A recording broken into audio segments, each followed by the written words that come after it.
Entends-tu les cris sourds du pays qu'on enchaîne? Oh, et partisans, ouvriers et paysans, c'est la lame.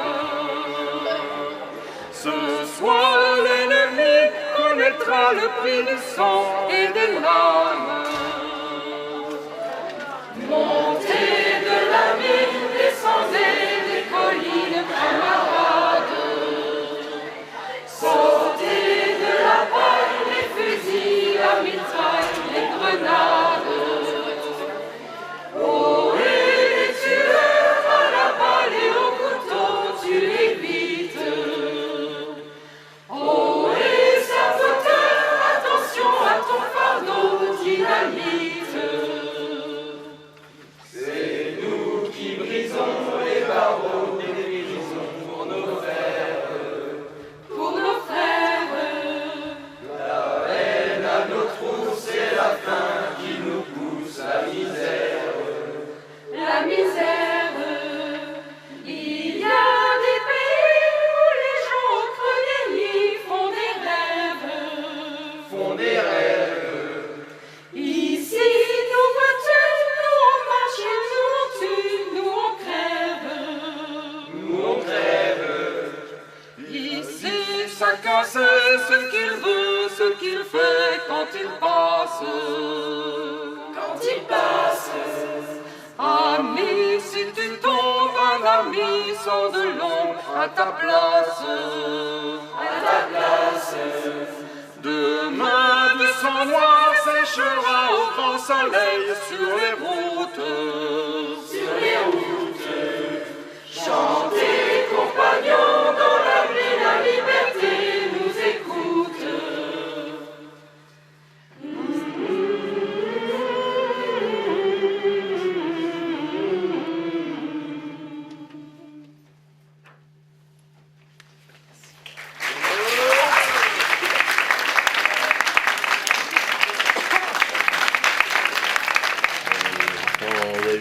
Bombardement du Tréport. La population du Tréport a été évacuée dans mon département, en Eure-et-Loir, et beaucoup dans mon village. Et c'était l'époque où les gouvernements et les Allemands avaient décidé en commun d'instaurer le service du travail obligatoire, le STO. Et les gens du Tréport sont arrivés dans mon village à ce moment-là, et il y avait une quinzaine, même une vingtaine de jeunes du Tréport qui ont reçu leur convocation pour aller travailler en Allemagne. Et comme ils ne voulaient pas y aller, c'est ma maman qui s'est débrouillée de leur faire des faux papiers pour qu'ils puissent rester, puis moi j'allais donc les cacher et les conduire dans des cachettes chez des gens. Madame Gourdin est née le Duc. Mon père est mort en déportation après avoir été interné à Compiègne en 41-42. Il est mort à Auschwitz. Il ne peut pas. Bon, c'est rien. Donc, vous voyez, même certains m'ont peut-être déjà entendu parler de la famille Le Duc, puisque dans les enfants, il y avait Henri, qui était extrêmement connu dans les milieux sportifs surtout, et puis Bernard, qui était cheminot aussi, qui comme moi, et puis Raymond. Donc c'est les trois enfants de Lucien Le Duc, qui est mort à Auschwitz. De l'autre côté, on appelait ça la zone libre. Elle n'a pas été longtemps d'ailleurs, puisqu'elle a été occupée aussi à partir de novembre 1942. Et puis il y avait la zone rouge, dont Mers et le Tréport faisaient partie. Et eux, bien sûr. Hein, c'est jusqu'à Abbeville. C'était la zone rouge, alors là, c'était infranchissable. C'était la zone côtière. Et alors, à Mers, bon, c'est une forte population ouvrière. Il y avait le dépôt de la SNCF, c'est des cheminots. Il y en avait près de 500 cheminots à cette époque-là. Et puis, la verrerie. Les premiers résistants, ça a été les militants communistes cheminots, dont le papa de Raymond. Alors après, il y a eu le débarquement aussi, le 6 juin, bien sûr. Donc c'est ce que vous fêtez aujourd'hui, je crois. Hein, d'ailleurs, on vous félicite pour l'exposition que vous avez réalisée. On n'a pas eu le temps de tout voir, mais c'est formidable. J'ai jamais vu ça encore. le travail d'élève dans une école, un travail de précision comme c'est fait. C'est magnifique. Alors donc il y a eu la libération qui est arrivée après le débarquement, ça a été difficile, mais enfin il y a eu des combats difficiles aussi. Et la libération de Mers a eu lieu le 1er septembre 1944, comme notre port, et pas mal de communes environnantes. C'était l'armée canadienne et qui a été accueillie, je parle de Mers, à la mairie par les résistants, le groupe de résistants locaux. Écoute. Est-ce que vous avez déjà été récompensé? Récompensé. Pour ce qui me concerne, j'ai eu, puisque après je me suis engagé, j'avais 17 ans, et j'ai eu la croix du combattant de la résistance, et c'est tout. C'est tout, mais on n'avait pas besoin de récompense. On ne faisait pas ça pour ça. Vous avez appris que le débarquement avait eu lieu. Le débarquement avait eu lieu par des tracts que des avions anglais ont jetés dans mon village. Moi, je vous ai dit, j'étais en Eure-et-Loire, hein, alors je l'ai appris comme ça. Puis après, ça s'est dit, hein, il y avait beaucoup de gens qui écoutaient la radio clandestinement. Ça a été dur de reprendre une vie normale après. Est-ce que c'est dur de reprendre Prendre une vie normale, oui, bah, réponds un petit peu, Raymond. Moi j'avais 8 ans moi à l'époque. Oui, J'avais pas encore de... ça en avait 11 à la Libération. Hein? Tu en avais 11 à la Libération. Ah ben on a fait la fête, oui. Ah bah oui. Enfin d'autant plus que, en ce qui me concerne, je pensais que mon père allait revenir. Bah oui.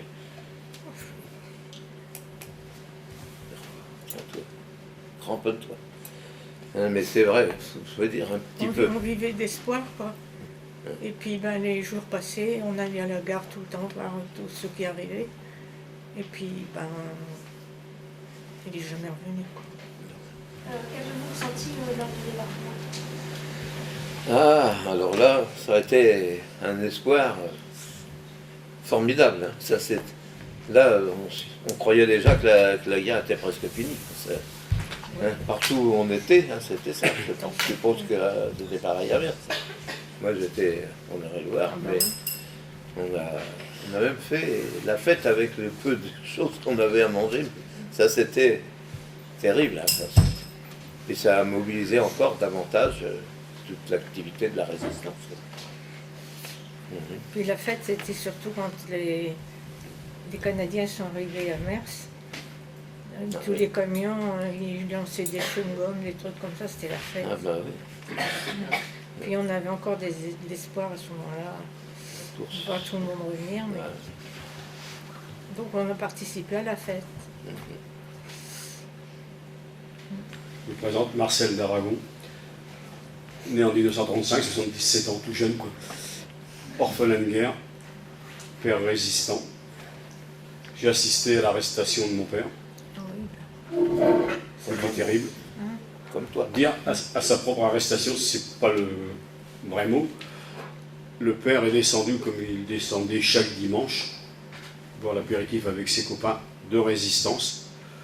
En l'occurrence, à l'époque, monsieur Lucien Lavacry, dont je vous parlerai plus tard, Julien Elder et les frères Lesage, qui appartenaient au même réseau. Mon père était donc à l'apéritif au café du port avec ses copains. Ils sont sortis. Ils étaient venus à la maison d'abord, fouiller et tout. Ils sont sortis du café et c'est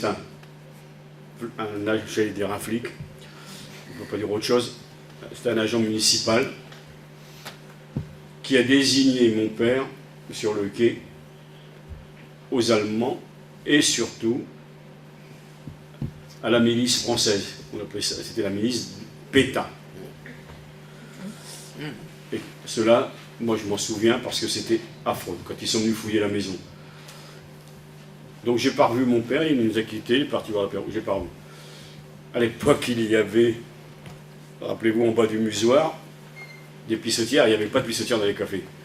Mon père est sorti des pissotières avec son copain et j'avais une cousine qui vendait du poisson qui a vu l'arrestation et la désignation de ce flic très porté qui a dit bah, ceux que vous cherchez sont là. Ils sont venus fouiller la maison et là c'était affreux. Alors j'avais 9 ans, je pleurais à outrance, j'avais peur, sur les genoux de ma grand-mère, parce qu'ils nous avaient mis sur une place. Ils ne nous avaient même pas donné une chaise.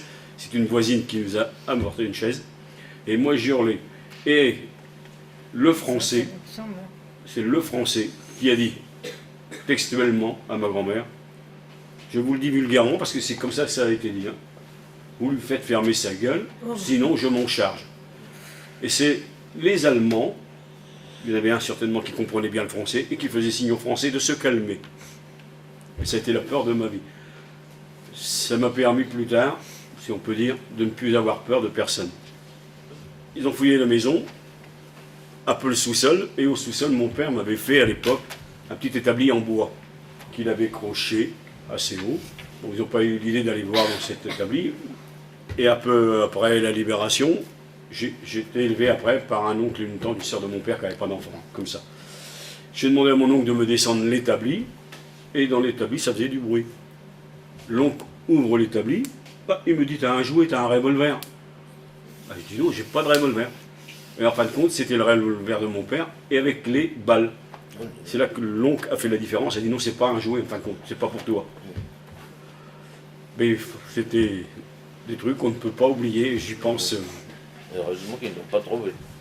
Oui, mais ils cherchaient aussi des papiers parce que la veille, mon père avec ses copains de la résistance avait été suivis dans Paris. Ils étaient partis porter des documents et remonter des armes. Et ils avaient été suivis toute la journée. Je suis monsieur Marcel d'Aragon, fils de déporté. Mon père, je porte le même prénom que mon père, donc Marcel d'Aragon. Arrêté le jour de Pâques 44, j'avais 9 ans. Je m'en souviens comme si c'était hier, surtout de la façon brutale où j'étais abordé par les Français, beaucoup plus brutalement que par les Allemands. Comme un gamin de 9 ans, ben, je pleurais, j'avais peur. Et les Français étaient plus virulents avec moi que les Allemands, qui essayaient de calmer ces Français méchants. Et je n'ai jamais revu mon père. Lucien Lavacry, qui était président de notre section fédérale, lui c'était un ancien déporté, tenait à ce que ça se continue. Il m'avait passé le relais quelque temps avant de décéder parce qu'il ne se sentait pas bien. Il me disait, Marcel, il faut faire perdurer ce devoir de mémoire pour que les jeunes sachent, pour que ça ne se renouvelle pas, qu'il n'y ait pas les mêmes erreurs. Mais il faut leur dire pourquoi ton père est décédé, pourquoi on a vécu les camps, pourquoi. Voilà. Mon père était responsable du réseau local. Au-dessus de lui, il y avait Monsieur Rivière, qui est devenu par la suite l'amiral Rivière, qui était amersois. À l'époque, il était capitaine de vaisseau et qui est devenu amiral de France. Et Monsieur Rivière, c'était un peu mon parrain de guerre, il s'est beaucoup occupé de ma grand-mère et moi-même après la guerre, et qui m'a expliqué tout ça. Monsieur Rivière était connu simplement sous le nom de Monsieur Édouard. Seul physiquement, mon père le connaissait, les autres ne le connaissaient pas. Et Monsieur Rivière m'a raconté que mon père ne l'a jamais reconnu, bien qu'ils lui avaient arraché les ongles. Et mon père n'a jamais parlé. Mais l'amiral Rivière en a tenu compte, il a été formidable avec nous. Et Lucien Lavacry m'a expliqué que c'était eux qui lui avaient fait un pansement. Alors j'ai des photos. Quand ils sont évacués sur Compiègne pour partir pour l'Allemagne, il y a une photo prise par des gens qui prenaient des photos comme ça, et c'est resté dans les archives. Je l'ai sur le livre de la Résistance. Et dessus, Lucien Lavacry, qui est revenu de Dachau, ils ont été portés à Dachau. Lucien Lavacry est rentré de Dachau avec Georges Morel. Je lui ai dit, mais mon père, il a une main blanche, là, c'est quoi? Ben, il m'a dit, on lui avait fait un pansement, il lui avait arraché les ongles, et sa main blanche que tu vois, c'était un pansement qu'on lui avait fait en prison. Bon, je sais que mon père n'était pas beaucoup plus grand que moi, et c'est des amis de mon père qui m'ont désigné mon père. J'avais des anciens copains de travail de mon père à la Vériche. J'ai amené le bouquin, et je lui ai dit, vous me dites où se trouve mon père là-dessus. Et sans hésiter, ils m'ont dit, ton père est tel endroit. Il avait, à Rouen, il avait écrit à ceux qui m'élevaient, à ma grand-mère et à l'oncle et la tante, les sœurs de mon père qui m'a élevé, qu'il fallait surtout que j'apprenne bien à l'école pour plus tard comprendre pourquoi il avait fait ça. Mais surtout apprendre. Et à une époque, ils nous avaient planqués à Feuquer-Broquet, à 62 km, avec ma grand-mère, dans une petite fermette. Et il nous fait rentrer le jour de Pâques pour passer Pâques avec lui, et c'est ce jour-là qu'il est arrêté. Il nous avait évacués en cas de représailles, et c'est ce jour-là qu'il est arrêté. Mais chaque semaine, à l'époque on n'avait pas d'école le jeudi, il venait le mercredi soir, tard. Je savais que mon père allait venir parce que c'est le seul jour où j'avais le droit de me coucher tard. Il arrivait dans la nuit, il repartait dans la nuit. Et chaque semaine, il m'amenait un petit livre, et il me disait, la semaine prochaine, tu me racontes l'histoire, pour que je lise. Mais aujourd'hui, je tiens les mêmes propos à ma petite fille de 9 ans. C'est bien parce qu'elle adore lire, mais je lui dis, ma chérie, il faut beaucoup lire, c'est essentiel. Il faut que tu apprennes à lire. Alors les enfants, apprenez, c'est très utile dans la vie. La petite Salmona, une juive, le matin, ils avaient arrêté, on habitait le même quartier à l'époque, au Alexandre Papin, le quartier qui a été bombardé. Le matin, ils avaient arrêté les parents.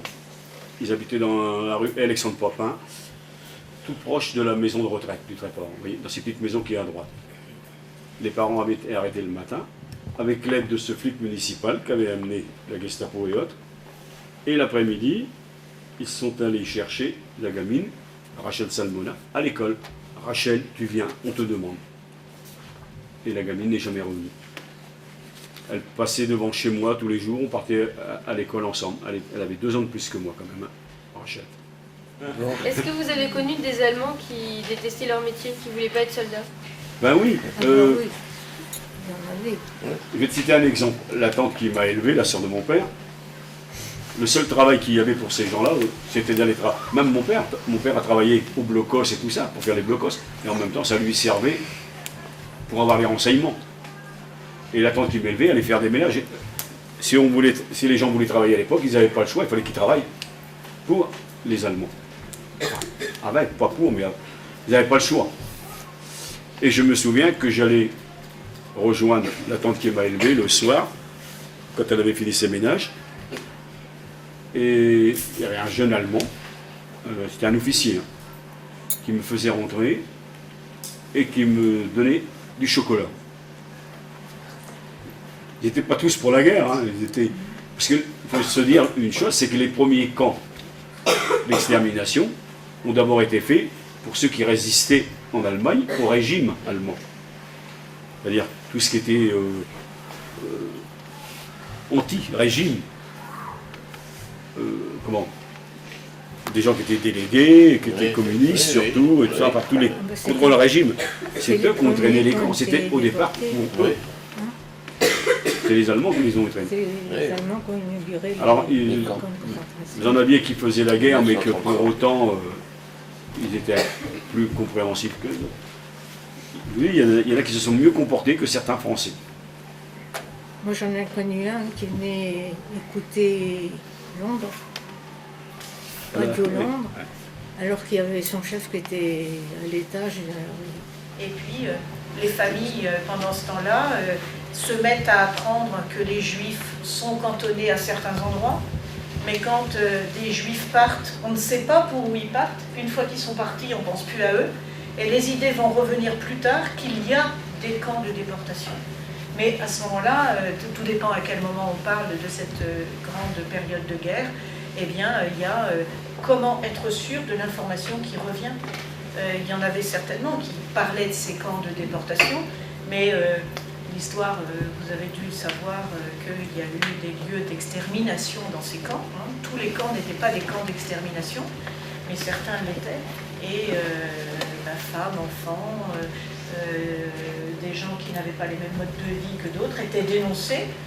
Et ce travail doit être fait sur ce qu'est la dénonciation.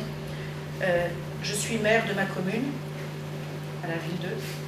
Je reçois des lettres de dénonciation anonymes. J'en reçois plusieurs chaque mois. C'est inquiétant. On est dans une situation où les choses vont plutôt bien. Et il y a encore des gens en capacité de faire des lettres de dénonciation. Quand on voit comment en Bavière on va renaître la xénophobie et tout ce qui se produit, le racisme et tout, Je me souviens, même Lucien Lavacry, déjà, quand il y avait des problèmes en Bavière, on voyait défiler des croix gammées, il me disait, le danger est toujours à notre porte. Il faut faire en sorte, faire savoir aux enfants le danger que ça représente. Il ne faut pas que ça se reproduise. Alors ma démarche, c'est surtout ça. Que ça ne se reproduise pas et lutter contre ces gens-là. C'est pas facile d'évoquer cette époque et tout, mais il faut le faire parce que pour le devoir de mémoire, d'une part, comme je vous dis, mais il faut que ça se sache tout ce que ces gens ont fait pour pas retomber dans cette horreur. Alors quand on a connu, j'avais que 9 ans, mais c'est un souvenir qui ne peut s'effacer. J'y pense régulièrement. Comme je l'aurais dit, je ne viens pas pour vous faire pleurer, mais pour vous faire savoir. Bien, mais on vous remercie vraiment pour votre témoignage Non, je vous en prie. de votre vécu de la Seconde Guerre mondiale. Je crois que les élèves ont eu un aperçu vraiment poignant de la vie de l'époque. Et ça a vraiment ajouté un côté concret au cours qu'on peut prodiguer qui va de toute façon rester théorique. Donc je pense que ça c'était très important de montrer quelque chose de réel pour eux. Donc merci beaucoup pour votre témoignage. Merci beaucoup.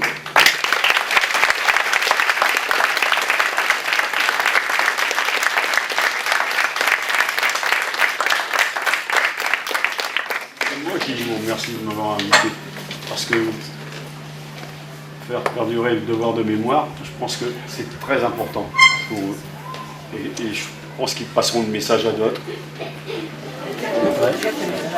C'est une dame qui met souvent des décorations de Noël. Oui, elle décore beaucoup sa maison. Elle adore ça. Enfin, elle le fait faire un peu plus qu'elle veut. Et c'est vrai. Alors là, vous voyez, c'est le défilé à Compiègne où ils vont prendre le train pour l'Allemagne. Et monsieur Lavacry est là. Et il me dit, ton père est là. Et en effet, mon père avait son chapeau et tout. Et là, ils vont prendre le train pour l'Allemagne. C'est à Compiègne. Et là, c'est le camp où est décédé mon père, à Posénica. Alors, ils étaient des mines de sel et ils travaillaient dans les mines de sel et très peu survivaient à ça. Quand ils ont réchappé, bien souvent en rentrant plus tard, avec les séquelles de ce camp, malheureusement, ils disparaissaient. On habitait là. On a eu la chance ce soir-là d'être au cinéma avec mon père. On habitait là. À petit côté de la foi, mais pas très grave. Journaliste et l'informateur. Là, mon père, et là, c'est monsieur Lavacry. De Champ des Marais. Et en fait, c'est une plainte contre les fascistes. C'était à l'intention des Juifs qui ont été les premiers internés dans ces camps.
Fabien. Bravo.